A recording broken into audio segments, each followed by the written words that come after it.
MCX traders ध्यान दे।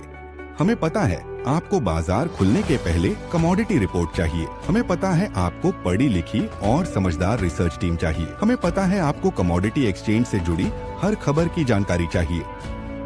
हमें आपकी जरूरत पता है। क्या आपको हमारा नंबर पता है? कमोडिटी ट्रेडिंग सिर्फ कमोडिटी समाचार के साथ। Investments in securities market are subject to market risks. Read all the related documents carefully before investing. America चीन के बीच चल रही बातचीत को गोल्ड सिल्वर पर दबाव का कारण माना जा रहा है। हालांकि फंडामेंटल में कोई चेंज नहीं हुआ है। गोल्ड सिल्वर में अब किस रणनीति को ध्यान में रखते हुए ट्रेड करना चाहिए, इस पर बात करेंगे कुंवर ग्रुप के रिसर्च हेड रवि दियोरा से। मैं हूं कमल शर्मा। रवि जी, आपका स्वागत है मोलतोल में। धन्यवाद जी। रवि जी, अमेरिका चीन के बीच लंदन में चल रही व्यापार वार्ता के बीच इस सप्ताह कौन कौन से डेटा खास हैं जिन पर सोना और चांदी के ट्रेडर्स को नजर रखनी जरूरी है? जर से काफी इम्पोर्टेंट वीक है इन टर्म्स ऑफ डेटा। इसमें ज्यादातर फोकस है वो कल आने वाले यूएस के सीपीआई इन्फ्लेशन, जो रिटेल इन्फ्लेशन है, इसके ऊपर ज्यादा मार्केट का फोकस होगा। ये फोकस इस हिसाब से होगा क्योंकि पर्टिकुलर जिस हिसाब से अभी डेवलपमेंट चल रहा है, आई थिंक अगर इन्फ्लेशन अपने अनुमान से कुछ कम आता है या बढ़ के आता है, इसका काफी अच्छा इम्पैक्ट होगा। बट अभी मीन्स की मार्केट की एक्सपेक्टेशन है कि ईयर ऑन ईयर बेस पे and month on month base पे core CPI and CPI year on year base पे हाई लेवल पे आ सकता है। उसके बाद दूसरा दिन थर्सडे को कोर पीपीआई मीन्स के होलसेल इन्फ्लेशन के रेट आएंगे, जो भी बढ़ के आने की उम्मीद है। और ये फ्राइडे को consumer sentiment and inflation expectations आएगी, जिसमें भी कुछ बढ़ोतरी आने की एक्सपेक्टेशन है। तो तीनों डेटा है और डॉलर के लिए स्ट्रॉन्ग आने की उम्मीद है। अगर ये दोनों inflation, retail and wholesale inflation अगर बढ़ के आता है तो मेरे हिसाब से सेंटिमेंट थोड़े खराब हो गए, क्योंकि नेक्स्ट वीक जब फेड की पॉलिसी है उसके पहले के ये सेंटिमेंट खराब हो गए तो इसका एक इम्पैक्ट हो आ सकता है। 18 को इवनिंग ये पॉलिसी और पॉलिसी के पहले ये तीनों डेटा इंपॉर्टेंट हो गए, जिसका प्रभाव है डॉलर इंडेक्स पे होगा। साथ में अभी जो यूएस एंड चाइना के बिटवीन जो ट्रेड डील चल रही है, आई थिंक वो भी एक काफी इंपॉर्टेंट होगा, क्योंकि ट्रेड डील में क्या आउटकम आता है। अगर आउटकम पॉजिटिव रहा तो metals and silver out perform करेंगे। अगर आउटकम में कुछ ज्यादा इफ एंड बट्स दिखे मार्केट को, शायद आएगा तो पॉजिटिव, ऐसा अभी प्राइमा फेस पे दिख रहा है। बट अगर इफ एंड बट्स रहा तो मेरे हिसाब से मार्केट इसको भी फोकस करना चाहेगा। तो डेटा के साथ ये इवेंट, ये दोनों इंपॉर्टेंट फैक्टर हो गए, क्योंकि फेड की मीटिंग अगले ही सप्ताह है। तो ये डेटा का जो प्रभाव है वो मार्केट के अनुमान से कहीं ज्यादा हो सकता है।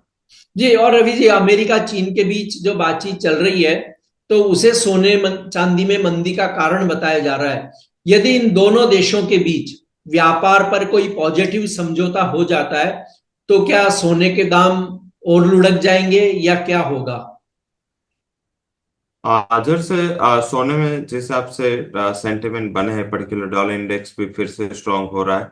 साथ में अगर इसमें कुछ पॉजिटिव आउटकम आता है तो डेफिनेटली इसका नेगेटिव इम्पैक्ट सोने पे आ सकता है।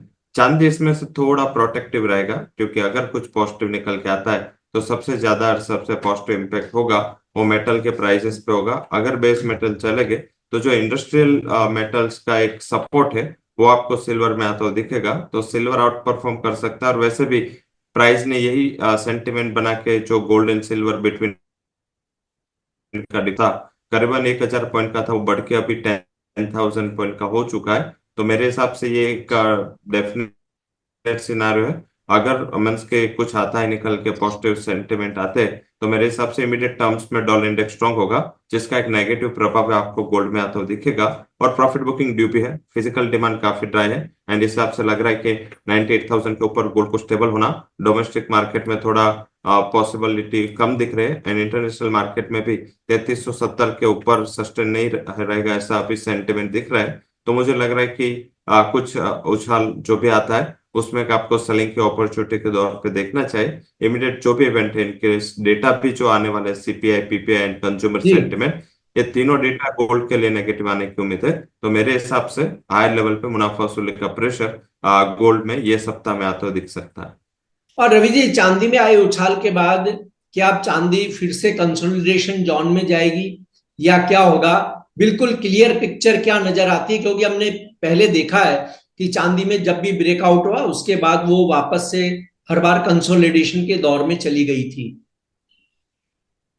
जब से इस बार भी कंसोलिडेशन जोन में आने की ही मीन्स के कुछ ज्यादा देरी बची नहीं है, क्योंकि पर्टिकुलर जैसे ये डील होगी इसके न्यूज आएंगे, इमीडिएट दौर पे एक उछाल आएगा और उसके बाद मुझे लग रहा है कि प्राइसेस एक ब्रॉडर कंसोलिडेशन में जाएंगे, क्योंकि अगर एफएमसी की ओर से कोई रेट कट की चांसेस नहीं है और अगर डेटा भी ऐसे हॉकिश डेटा आए तो इस हिसाब से मुझे लग रहा है कि वहां पे सेंटिमेंट थोड़ा वीक हो सकता है। एंड ब्रॉडर रेंज अभी के लिए मैं मान रहा हूँ कि 1,02,000 से लेके 1,11,000 एक ब्रॉडर रेंज होगी।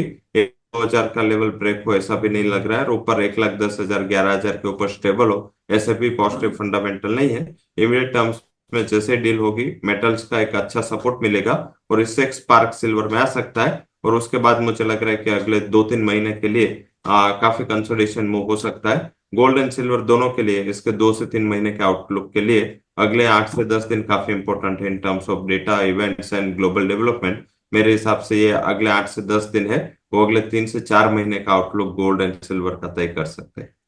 तो क्या ऐसे में अगर कोई चांदी में फ्रेश बाइंग करना चाहता हो तो रवि जी फिर क्या उसे भी 8-10 दिन वेट करना चाहिए, या मौजूदा लेवल पर कहीं फ्रेश बाइंग कर सकता है? जब से अगर आपका नजर इंट्राडे या 2-3 ट्रेडिंग सेशन का है तो डेफिनेटली बाय करना चाहिए। कोई भी डिप मिलता है फॉर से 1,05,000 तक तो आई थिंक एक बाइंग की अच्छी अपॉर्चुनिटी उसके दौर पे दिखना चाहिए। 1,04,200 का स्टॉप लॉस और 1,10,000 1,11,000 तक प्रॉफिट बुक के लिए अच्छे लेवल मिल सकते हैं। बट 1,10,000 से 1,11,000 आता है तो वहां पे एक बार प्रॉफिट बुक करना है। तो ट्रेडर के लिए स्ट्रेटेजी है, जो इन्वेस्टर है एंड जिसको मोर देन 3 मंथ्स 2 मंथ्स का आउटलुक है वो रुके अभी। मुझे लग रहा है कि एक डाउन साइड ड्यू है एंड एक प्रॉफिट बुकिंग आ सकता है। करीबन 1,00,000 से 1,01,000 तक का प्राइसेस मुझे लग रहा है कि ये इवेंट के बाद आपको आते हुए दिख सकते हैं। और मीन्स के वो फेड के इवेंट तक रुके, फेड की पॉलिसी जैसे आए और जो भी करेक्शन है वो आपको बाइंग की अपॉर्चुनिटी लोअर लेवल पे प्रोवाइड करेगा। तो मेरे हिसाब से आई थिंक ट्रेडर बाय कर सकते हैं बट इन्वेस्टर यहाँ पे रुक सकते हैं। रिस्क रिवॉर्ड वैसे लेवल फेवरेबल नहीं। जी। और गोल्ड पे आपकी क्या राय होगी शॉर्ट टर्म और लॉन्ग टर्म वालों के लिए? शॉर्ट टर्म ट्रेडर 97,000 के जितने करीब मिले गोल्ड में बेच के ही चले। आई थिंक ऊपर मुझे लग रहा है कि 97,400 500 एक रेजिस्टेंस बना रहेगा और डाउन साइड 95,000 तक के लेवल अप्रोच हो सकते हैं। और स्ट्रक्चरल जैसे सिल्वर में तो कोई चांस भी है कि मेटल्स का सपोर्ट मिलेगा, बट गोल्ड में मुझे जियोपॉलिटिकल टेंशन के अलावा कोई ज्यादा दूसरे रिस्क नहीं दिख रहे, और वो भी काफी हद तक Russia Ukraine and Israel Gaza काफी हद तक प्राइस इन है। तो मुझे लग रहा है कि यहाँ सेंट्रल बैंक का जो बाइंग है वो भी धीरे धीरे कम हो रहा है। तो अगर ये बाइंग कम होगा तो अगले 2-3 महीने प्राइसेस में थोड़ा एक कंसोलिडेशन होगा, थोड़ा हाई लेवल पे रेजिस्टेंस रहेगा।